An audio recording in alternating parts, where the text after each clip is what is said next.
Coming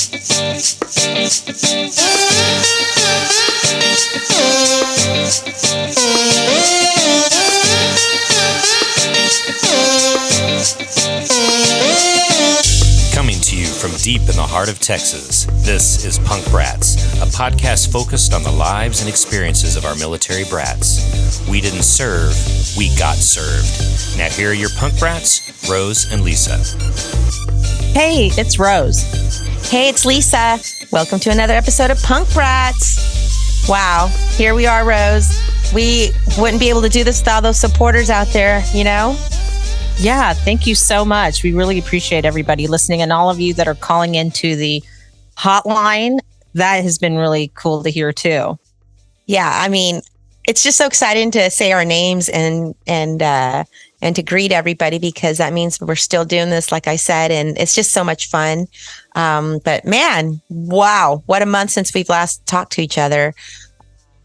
What's been happening since our last episode? Well, a lot has been happening. Actually, the month of November was quite eventful. You know, Veterans Day was in November, and this Veterans Day was extra special for us because our father was the Grand Marshal of his city's Veterans Day parade. So it was a great honor. Was very cool. And yeah, it was just so awesome to see him get recognized for all the work he puts into his local VFW and just, Yeah. I mean, go to our Facebook page to check him out. We have it on there. We're Punk Brats on Facebook, and we have his picture. He's just smiling and just so happy. I was just so proud of him. I just love our dad so much. He's such an incredible person.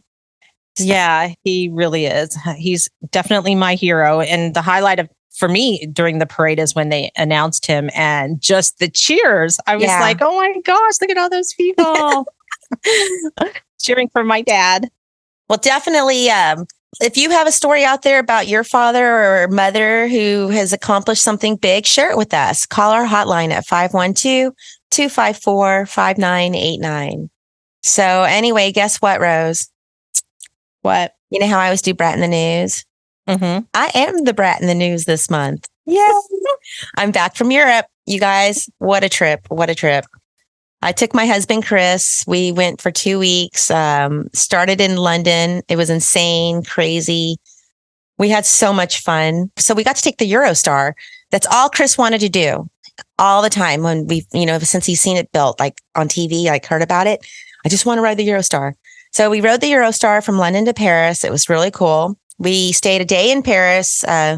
He had to, he wanted to see the Eiffel Tower. You and I have seen it plenty of times, but he got to see it and knocked that off of his bucket list. Then we headed to Brussels, where we got to visit with a friend, Christoph, and I ate my Belgian waffle, knocked that off my list. Oh my gosh, it was so good. We met a really cool taxi driver in Ghent. So good that we exchanged Instagram and our contact information, and he now wants to come to Texas to see us with his family. I'm trying to go through like my whole trip because I know we have such short time on banter. So y'all, I'm talking really fast, but I am a Texan and, we do talk fast. What else? Oh, while we were visiting Christoph, we went to where he lives in Bruges, Belgium. Never been there. Oh my gosh.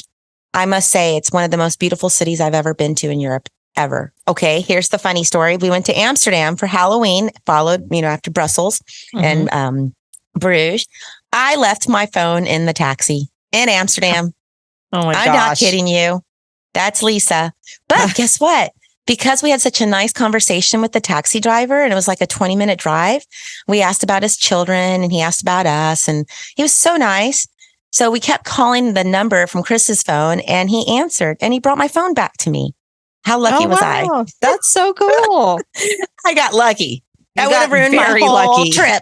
And I think that was like in the very beginning of your trip, right? When you lost because Amsterdam were only like 4 days in or whatever. But we went there for Halloween. And I'm going to be honest with you. I had my hopes up, like thinking like, oh my gosh, everybody's going to be dressed up. It's going to be cool. I only counted like a handful of people who were dressed up for Halloween, even though they did decorate and had the Halloween stuff out.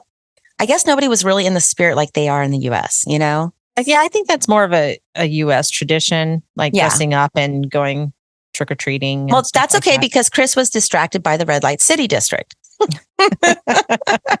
He finally got to see that. And, you know, when you and I were growing up in the 80s and we would go through that, go through the red light city district just because it's all throughout Amsterdam.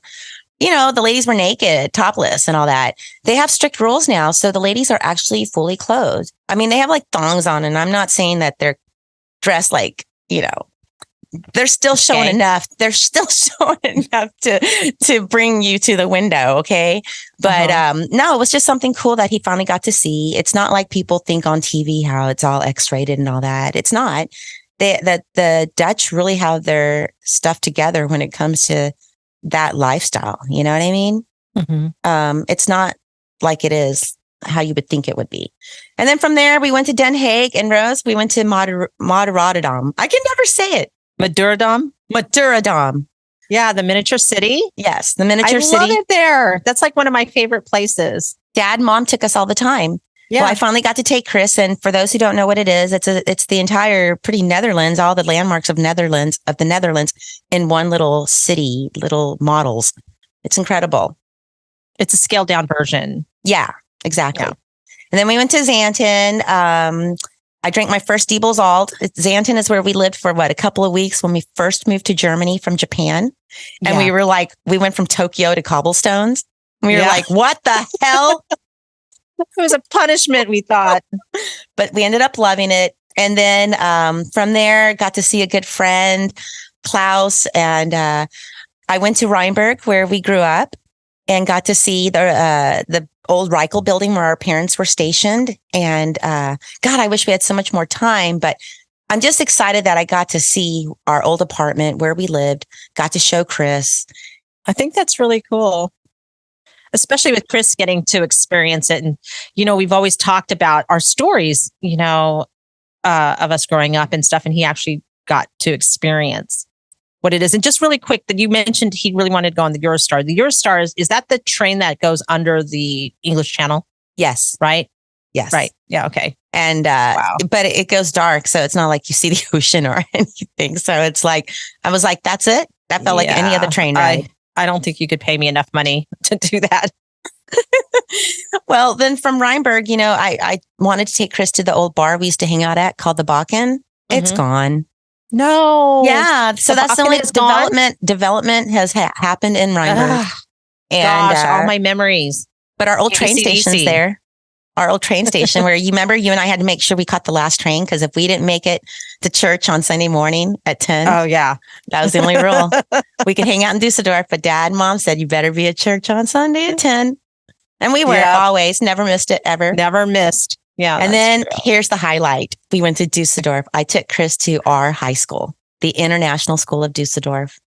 We were the Mighty Alts. Now they're the Mighty Lions. I got to see my old science teacher, Mr. O'Farrell, that I told Chris about for years. And now they got to actually meet and talk. That's Chris amazing. He's still working there. He's retiring this coming year. But Chris got to see our school. Of course, it's bigger than what it was when we went. And long story short, he met all of our friends and, you know, the friends.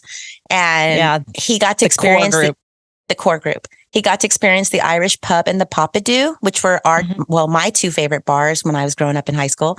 But what's hilarious is that we used to close it down. We closed it down again. We ended up bumping into some cool Americans and I had a really good time. But that's cool. So is the Litfass still there? No, the Litfass is gone. The Mai Tai is gone. The Onion is gone. Like all the places that we. Oh, the White Bear. I don't remember that one. Oh, that's a different one. I don't remember that one. Huh. Oh yeah. The White Baron. It's the Vice Baron. You know what? It was just so strange and surreal to be in a place where I enjoyed, 16, 17, 18 years old. And now at my age to look back, we really did grow up very unique. Chris was even like, wow. He got used to the warm beers, the warm Cokes, the bubbly water, but he loves it so much. He's like, when are we going back? I go, as soon as you want to, baby. But that was my trip all in 5 minutes. Oh, very cool. Wow. I know it was, we had talked about your trip forever leading up to it. And then you went and now you're back and it's just Oh, and one more thing. He got to drive on the Autobahn. Oh, that's cool. That's but our rental was a small little, was this Kia, and it wouldn't even let us go fast. So it was like, Chris, go faster. And he goes, I'm going as fast as I can. That's funny. Yeah. But thanks for letting me share on that. I had a good time. I felt like a kid again. I love being a military brat. That's why we are doing what we're doing, because how unique, to go back and experience everything. Did you get to take him to our tiny little apartment in Rhineberg where we ended up living?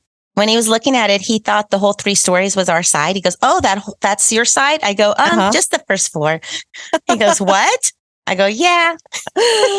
Oh my gosh. It's hilarious. How everybody lives there. Gosh, that little apartment is so funny. Oh my gosh, that reminds me.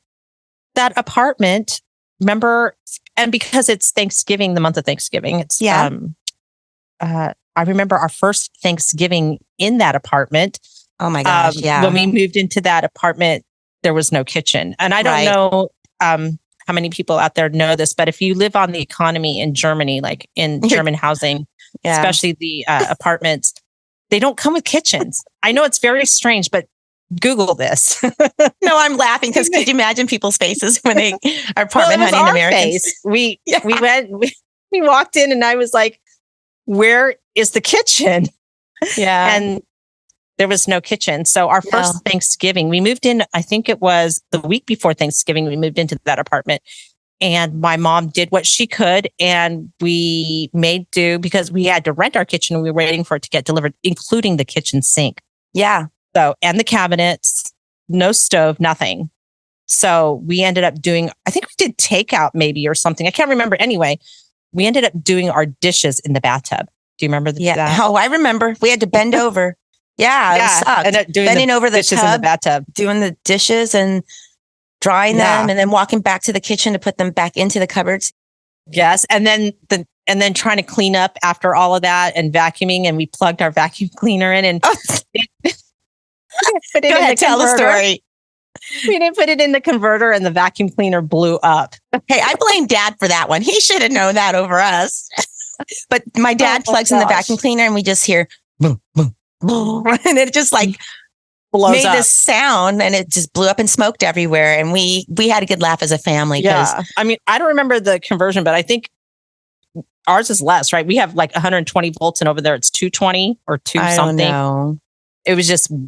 Well, Dad got it just wasn't strong enough. And I don't know. I just remember we had a crazy fiasco in our living room with this vacuum cleaner. Oh my gosh. Memories, girl. Memories. Yeah. Wow. Well, that's cool. I'm so glad. And it'll be my turn next, hoping to make it there next summer. So we'll see. Yeah. And hey, you guys, share your stories with us. Go to our website, www.punkbrats.com. You can contact us through there or call us on our hotline at 512-254-5989. You don't have to share a story. You don't have to be a brat. We want to hear your funny stories or your funny, experiences or just something that's unique to your life, brat life. Right, Rose? Mm-hmm. Yeah. I love listening to them. We listen to the voicemails, and maybe yours will be the one that we pick to highlight.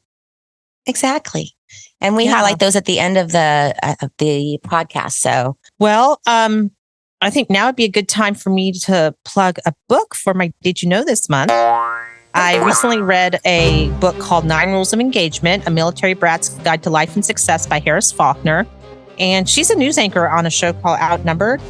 And the reason I wanted to highlight this book, I mean, other than it being a really great read and the pictures in there were really cool, but I wanted to highlight it because her book reminded me of our podcast. She interviews current and current and former military families. Yeah. And she tells stories that, we can all relate to. And anyway, it was just like, it's like part of her memoir, and it's like, it was motivational, and it was just I don't know. I just thought it was really insightful, and it was just a really good read. Lisa, if you want to borrow it, I can bring it over the next time I see you. Oh, sounds good to me. So if you like to read, what's the name of the book again? It's called 9 Rules of Engagement, A Military Brat's Guide to Life and Success, and it's by Harris Faulkner. And by the way, Harris Faulkner is on my list of notable people I would like to meet. So if anyone out there in our listening audience has this hookup, please, please, please, please introduce me. Wow. Sounds like a good read. Thanks for sharing. So I think it's a good time to introduce our upcoming guest. I mean, I'd love to talk and banter all day long, but I don't want to bore people. It's boring, but I do want to get to our guest. Yes, I'm excited. Patiently. Yes. Shawna Kenney is the author of the award-winning memoir, I Was a Teenage Dominatrix. She's also the editor of the anthology Book Lovers, Sexy Stories from Under the Covers. And she's also the co-author of the new oral history, Live at the Safari Club, A History of Hardcore Punk in the Nation's Capital, 1988 to 1998.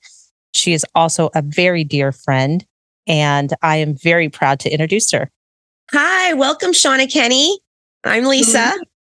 Hi, Lisa. I remember you from Rose's wedding. And Rose, I already know you. Hi, Shawna. It's so nice to see you. I miss you. I remember when we were neighbors in Hollywood, long time ago. It was a long time ago. Wow. You're still there. So, and I vicariously lived through your Instagram, by the way. Well, actually, I left Hollywood. I live in Wilmington, North Carolina now. Wow. That's a big change. East. Yeah, but I didn't make a big deal of it on my social media, so you didn't miss anything. Oh, okay. Yeah. Well, we always like our guests to update us, so I guess you'll definitely be updating us on the life of Shawna Kenney. So what's been happening? Life.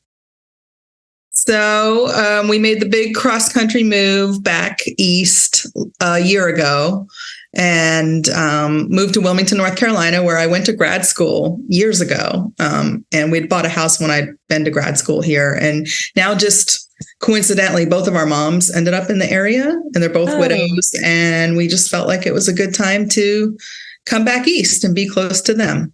Well, that's a beautiful part of the country. I'm familiar with South Carolina, but not North, but I know it's just as beautiful. But let's rewind. Before you got there, tell us about the brat in you. So I was born in upstate New York. Both of my parents are from upstate New York, and my dad was enlisted in the Navy and stationed in Long Beach, and came home to New York, married my mom. They moved back out to Long Beach together. I was conceived in California. and my father was in the Navy on an aircraft carrier much of my mom's pregnancy. He was actually part of the crew that helped fish Apollo 11 out of the Pacific Ocean. Oh, that's cool. And then he shipped out to Vietnam. So my mom came back to New York and had me in New York so she could be closer to family. So he was in Vietnam when I was born. He got it. The story is a telegram that you have a baby girl, Kenny, but didn't know my name.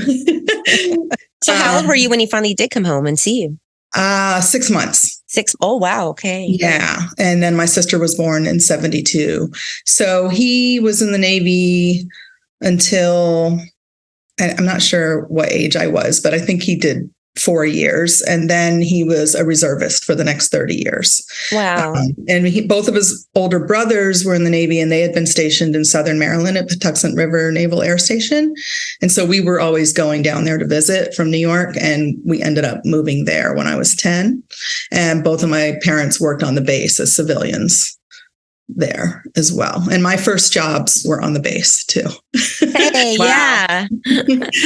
Like most that's brats. something we all have in common. First jobs on the base. Really? So what was your first job on the base?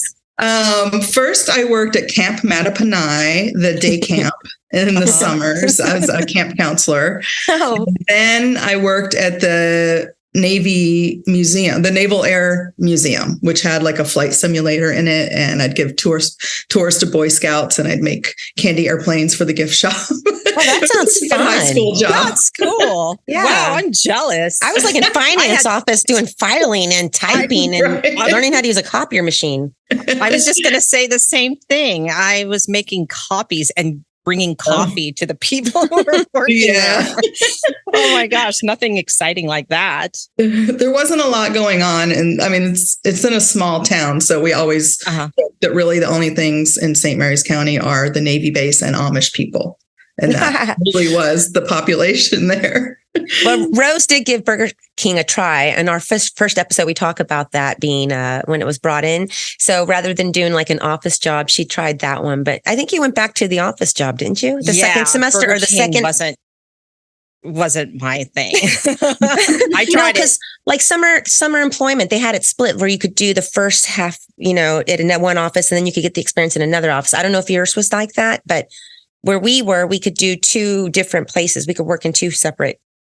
And so I did finance, and I worked, I think, in some other JAG. I was actually in JAG for once. And weren't you also in JAG, Rose? Yeah, I was. It was boring. Well, and then I worked as a telephone operator. Well, when they had the the plug-in boards on the base. Right. Wow. And that actually was a full-time job that I got right at the end of high school. And then I decided. So where did you graduate high school again? Great Mills High School in Southern Maryland. And I decided I did not want to be a telephone operator, and I did not want to work there for the next 30 years. So I quit. Well, yeah, I was, I've got your book here in front of me. We're going to go to this. I was a teenage dominatrix. We're going to go to that. But I remember in the back, it talks about all your jobs. And I was reading it and I was like, oh my gosh, waitress, nanny, librarian, copy typist, hotline operator, production assistant, receptionist, promoter, cashier, tour guide. I'm still going, guys. Reading tutor, swimming instructor, and dominatrix. Dominatrix. It's like you forget all the other stuff, and you're like, whoa. So let's talk about the yeah. Let's go there. I want to go there. Rose. Okay, so we met, and I think the book wasn't out yet when I met you. Yeah, right. I got it after we met, and oh my gosh, it was a very interesting read, I must say. And I was like, because I knew you first. I didn't know this part about your life. So when I was reading it, I was like, oh my gosh, because you're like, first of all, Shawna's like one of the sweetest, nicest people I've ever met. And just was the moment that I met you, I mean, we just hit it off. I mean, with music and everything. And then I got this book, and which is award. Hey, by the way, it's award winning. Yes. Let me preface that. Award winning. Yes. And, it was just, so the subject matter, BDSM, but I was like, wow, it's actually funny and it's stories. And I don't think I've ever read a book where I knew the author first and I read it in your voice. Which was really cool. And I've never been able to do that before. So that was, I mean, that was. So you recommend if anybody wants to read that book to have them listen to her narrate it instead? Is it on audiobook? Well, there is an audiobook, but I did not do the narration. Okay. But there's a new version of the book. The book was just reprinted by a new publisher called Imposters. So it has a new cover. I've added 2 new chapters and an afterword about where all the characters are now, because people always ask me about that. Right. So now that I'm on a new publisher, I will have the opportunity to do my own audiobook. Audible, that I would have to audition for it before, and I didn't want to bother with that. I'm not a voice actor, but now I can't stand to listen to the audiobook version because it doesn't sound like me. Oh, well, I'm going to have to wait for that, especially with the 2 new chapters. Well, tell us about it. Cool. I want to hear more about the book. Let's hear about the book and what led up to writing this book. It's your memoir. Yes. So it covers the 5 years that I was in college, or like the year that I struggled to get into college, and then the 4 years that followed. I left home at 17, moved from that small town to Washington, D.C., worked a lot of jobs, really wanted to go to school, didn't know how to go about that. My parents didn't go to college. My parents didn't finish high school. So they really weren't able to give me much guidance. So I kind of had to figure that part of it out myself while going to punk shows and doing my zine. And I knew that I liked to write, but I didn't really know how to become a writer per se. I didn't know anyone who worked in the arts. So I worked a lot of different jobs. I was a nanny. I worked at America's Most Wanted as a hotline Really? operator. That's cool. When you called 1-800-CRIME-TV, you would get me or some other college student. Worked a lot of fun jobs in DC, worked at clubs. I booked punk shows. And then I stumbled upon an ad that said, "Get paid to be a bitch." And I wondered what that was all about. You don't have to pay me at all. I'm just a bitch sometimes. I was like, people call me that all the time. Well, I was really actually pretty innocent and naive. I did not know what that meant. And then I met with this woman in McDonald's, and she told me all about it. And then I trained with this headmistress, and it, was better hours than waitressing. I could set my own hours. I could study in between clients, and I was able to pay for my higher education. And then I never really thought about writing about it. I wasn't very out about it when I was doing the job. Only my closest friends knew. Yeah. I was really afraid of people's judgment. And then I graduated with a degree in communications and film and moved to California, did the whole temping thing, odd jobs out there, worked in film a little bit, didn't really like it. Took a boring office job, was always writing on the side. I was writing about music. I was writing for Trans World Skateboarding and B-Side magazine and all kinds of music and skateboarding magazines, stuff I was into. But I think I was still kind of trying to work out all of my Dom experiences in my head and in my journals. So my first writings about that were actually short stories that I published in some Larry Flynt magazines under a pseudonym. Okay. So I was like, oh, wow, people bought these stories. Like, people will pay me to write these stories. And then I thought, well, why am I writing under a fake name and why am I fictionalizing it? And I was working at a fetish magazine called WAP, which I think is around when I met you, Rose. Yes, I remember WAP. I think photo shoot in your driveway. Yes, I remember that photo shoot. In a really but it cool was car. a really fun, sort of ironic 50s style magazine. And I was an editor there, and the publishers would hear me tell stories around the office about, when I was a dominatrix. I felt very free with them to talk about these crazy experiences that I had in Washington, D.C., and they encouraged me to consider writing a memoir. And so I did. And it's definitely unique. It's a unique writing. I mean, I'm excited about reading the updates. So, I mean, you obviously had some more memories come on up, and I think there were some things that I wasn't mature enough to write. I finished school and I quit being a Dom at 26, and I wrote the book at 28. Okay. So I was pretty young to write a memoir. I didn't have the benefit of like a lot of perspective, but I think it's true to where I was at the time. So I added a couple things in this reprint that probably should have been included, but I wasn't mature enough to write yet. And so I like to think I'm a writer now too. How long ago did the reprint come out? Came out in January. Okay. January. So this year, so 2023. This year, yeah. Oh, okay. Oh, I'm so excited. And the cover artist is Jeffrey Everett, and he does a lot of the Bouncing Souls posters. That's how I found him. Okay. He's done a lot of band art. So I contacted him, and he did something really special for me. And it's an illustration of a girl sitting on the shout out. We have to do a shout out to Shanti and Greg right now. Hi, Shanti. Yes. Bouncing Souls. Yes. Rose introduced me to. So you have some other books. Oh, I'm sorry, Rose. No, go ahead. You have some other books you wrote. So I'm looking at some of the things that you've done. The anthology Book Lovers, Sexy Stories from Under the Covers. Yeah, that was sort of a response to 50 Shades of Grey, because when I came out, I was talking with an editor at Steel Press, and we were both just kind of dismayed at the poor quality of the writing. Like, it's cool that the book was such a hit and a lot of people liked it, and I'm not mad at the author for getting hers, but the quality of the writing wasn't great, and it kind of disappointed me. So we put out this anthology called Book Lovers, and it's literature-inspired erotica.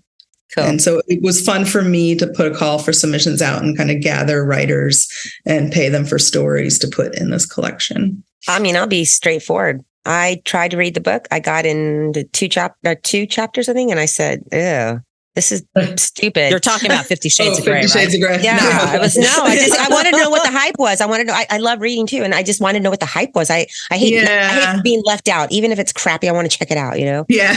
And I can honestly say I've never seen any of the movies, but good gosh, I couldn't even get through the book. Yeah. So definitely not going to watch the movie. Agreed. So sorry if the director or anybody's listening to this and they're a military brat or anything like that. Right. No, but yeah. Go ahead, Rose. Oh, I was just going to say that your writing, I love it because you write everything. You write about everything. Mm-hmm. You've got this book, you've got a memoir out, you write about vegan recipes, restaurants, fun things to do. I mean, it's just endless. And like I was saying that, I love like thumbing through your articles, reading those. Sometimes I'll print them out and I'll share them with people, on a little. Thank you. Oh yeah. From my printer at work. I kind of just follow my obsessions, and that's what I want my students to do too. That like I don't cover sports. There's a lot of things I don't cover. I don't cover politics, but I cover vegan food and hiking and film locations and punk rock and music and art. Well, you have that thing, the remix, a 90s hip hop collection, which talks about all the different genres of music, right? I kind of just put that together as a zine. It's sort of a high-end zine as opposed to my like cut and paste things that I did when I was 16. But I gathered together all of the early articles and photos I'd done on hip hop from the early 90s and put them together and called this thing Remix. Well, that's what I mean. I just love your diversity. Like Rose said, she likes to read all your different articles and things you have. You are a contributing editor to many other magazines and published, one being Playboy. I've written for them. Yeah. And I was saying earlier before off camera that, Playboy is not the same Playboy magazine like as we were kids when our fathers I'm not saying our fathers, but you know what I mean? Like that came out wrong. Okay. Let me start that all over. I'm saying the old Playboy days, like the original Bunny Rabbit girls and all. Now it's, I think, I don't even know what it is now. I don't think it's the same. I think that it's like most of it's hidden behind a paywall. Like I think you can't even read the article that I wrote for them for free. Wow. Like you subscribe to the website or something. A lot of websites. Is there still even a print edition or is it all I don't even know. I don't know. I think it went out. It may have gone out of print. Yeah. But it used to be prestigious to get in there. I was pretty excited about selling an article to them, but yeah, of course you always hear, I just read it for the articles, right? I was like, Rose, Google it right next to you. You're in front of a computer. Google it, Rose, and tell us. Answer us in about 30 seconds here. But while Rose is doing that, you are also, what is the Rumpus Bust, Salon, Creative Nonfiction, New York Times? I mean, those are just some of the things, some of the magazines that you've been published in. And that's just amazing that you've accomplished so many publications. Oh, thanks. It's been a journey, I started small. I started self-publishing with my little handmade zines and then started pitching ideas to music and skateboarding magazines and kind of just built from there. But that was your choice music, like Rose said, punk rock, right? That was my focus for sure. Yeah, I actually did my first zines. A family member ran off for me on the base copy machines. I won't quote them because I don't want to get anyone in trouble. But I actually booked punk bands on the base too. The base at the community center, and they built a half pipe ramp. And so for the grand opening of the half pipe, I brought a band down from Connecticut called Contraband and booked a local punk band called the Roadside Pets. And everybody brought their skateboards and paid $3 to get in. And we had a party at the community center. When it was fun, when teenagers were teenagers and doing things outside, riding bikes, skateboards. Good times. Yeah, I mean, the base provided, lots of activities in a town that otherwise didn't have much to do. So it was really good. I think Rose has an answer. She's got that look. I was going to say, I looked it up and it says that there was a decision to stop printing the magazine and it's only been a quarterly since 2019. Oh. Yeah, he died and his kids took over and Playboy died. See what happens? Yeah. Yeah. So I mean, there you have it. Wow. Well, let's get back to you being a military brat. Tell us, did you travel a lot as a military brat? Like, not really, because my dad got out of the Navy when I was really little. But since he was a reservist for many years after that, he traveled. He would go to Iceland or Rio de Janeiro or Hong Kong or Norfolk, Virginia. So and always bring us stuff back. So you didn't really feel that anxiety when people ask you, "Hey, where are you from?" Like a lot. Like I know I get that anxiety still. Yeah. How do I answer? I know. I have friends like that. I feel like I can safely say the DC area. Because I was born in New York and grew up in Southern Maryland, but I left home as a teenager and went to college in DC and lived there for a long time. And then I lived in LA for 20 something years. But you have that wanderlust spirit, Yeah. I love to travel. I love meeting people from all over. Yeah. And you recently were in Denmark. Yes, I run a writing retreat in Denmark every summer called Hideaway, where we writers gather from all over the world and we have workshops in a castle. That's amazing. And I do that with a Danish writer friend of mine who I met at University of Maryland. Oh, okay. Yeah. Very cool. Yeah. I mean, I love the pictures. I see the foods that you guys are eating. It's pretty fancy. It was just like, oh my gosh. Like I said earlier, at the beginning of this podcast, that I live vicariously through your Instagram and I think I told you in one of our messages that looking at that too, it makes me feel young again. I'm watching you put a video out, making a zine, handmade zine, and I was like, nice. Oh my gosh, I'm reverting to my, I feel like zines are my midlife crisis. Like I'm reverting to making these little things by hand that I used to make as a teenager. And now actually I'm going to be teaching a zine making class at the local art museum here. Oh my gosh. That's so cool. I actually went to one of those, I guess you would call it like a lesson. They get to how to make zines at the Mexa Arte museum here in Austin. And they had a zine making class. And I was like, oh my gosh, and then I was watching you do that. What style zine was it? Did you make one? Yeah, it was the one the little mini one that you made where you cut like right in the middle and then you fold it like the one sheet and it becomes 4. Becomes like an 8-page. Yeah. Or 8 pages. Yeah. Yeah, that was really cool. And they had like little stamps and you could leave it there. And I was just like, oh my gosh, this is so cool. Aww. Yeah. Well, Rose gave me one of your books. I was flipping through the Safari Club, A History of Hardcore Punk in the Nation's Capital. And it's dated 1988 to 1998. Yeah, those are the years that it covers. It's an oral history of a punk club that I booked for the first 2 years in DC. And my husband and I put that book together and we just did a bunch of interviews with people who'd played there or gone there for fun or worked there. Yeah. And now you also teach at UCLA now, right? Yeah, I teach for UCLA Extension. I teach creative writing and memoir and personal essay.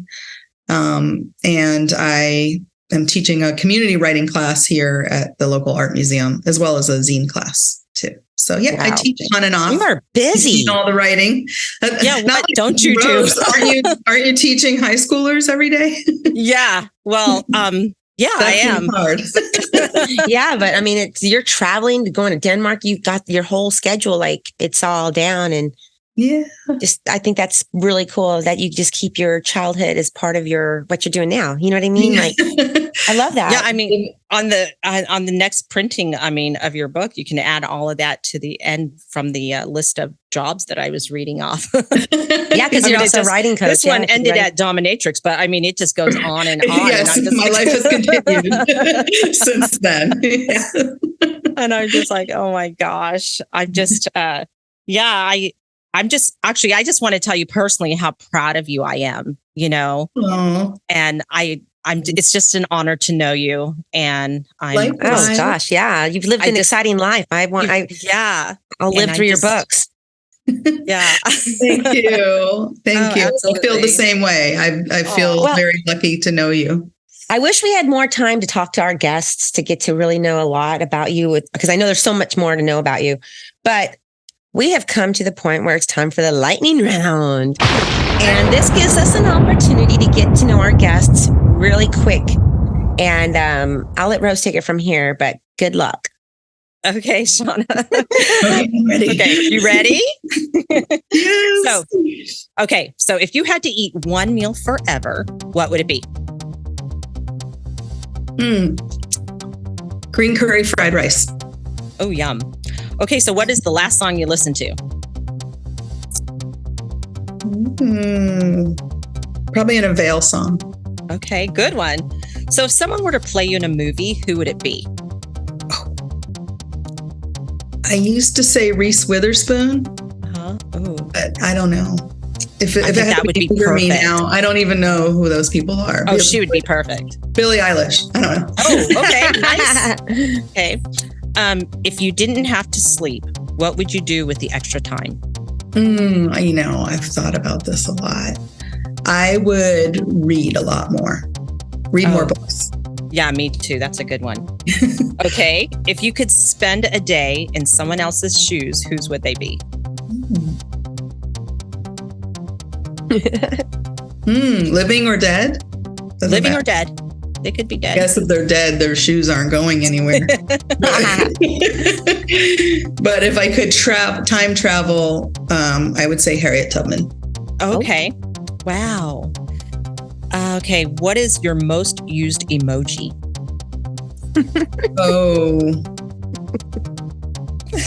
Probably the oh my God scream. Yeah.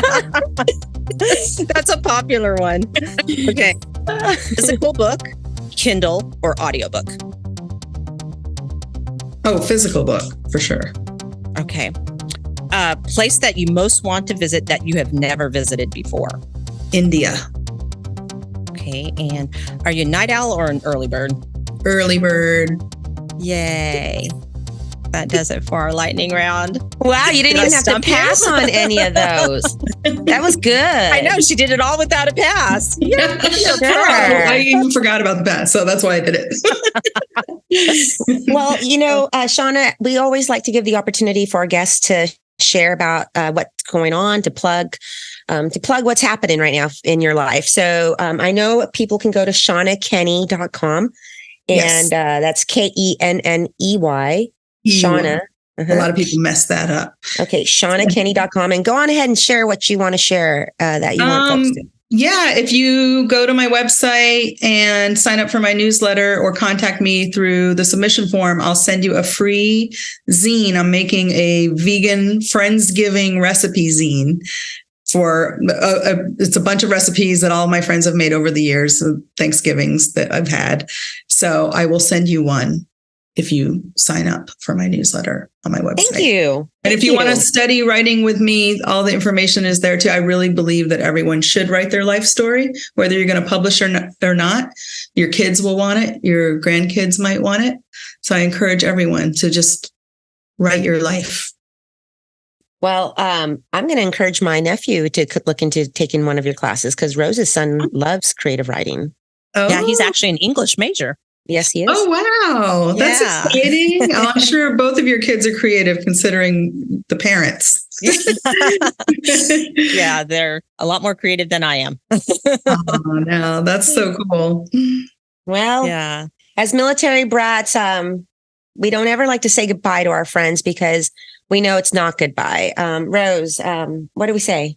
We always say, see you later. Later. See you later. See you later. See, I'm a listener. Yay. See you later. Thank you guys so much. Shawna. Great seeing you again. Wow. What an exciting life Shawna lived. What? Yeah. Wow. What an interview. Like, I know we all do like things when we're young, to go and live the life, but man, she lived an exciting life. And I love how she did things on her own terms, Yeah, like, she's very independent, free-spirited. Yeah. She's so strong. Just someone that I look up to, and I'm just so honored that she gave us an interview. Thank you, Shawna. We really appreciated her visiting with us. But hey, if you know of someone out there that you think we should be interviewing, a notable military brat, let us know. Visit us at www.punkbrats.com and leave us a message there, or call our phone number at 512-254-5989. We have a voicemail at the end of this podcast from Mary, another punk brat. So, leave us your story too. Oh man, Rose, I hate this part. Yeah. This is where we say, see you later. Yeah. Because what do we never say? Military brats, we never say bye. We always say, see you later. So, see you later. Hi, this is Mary. I'm one of the listeners of Punk Brats. I really enjoyed listening to the podcast, and I like hearing the military brat story. I think we're a unique group. I myself am a military brat. My father was in the Air Force, and we lived in Madrid, Spain when I was younger, and along with my older brother and two sisters. And actually, my brother and one of my sisters graduated from over there as well, from high school. So I enjoy hearing all the stories and all the fun and interactions that y'all do. And I also have a son in the military. It's nice to hear the stories and reminisce. So I appreciate the show, and I hope to keep on hearing y'all. Thank you.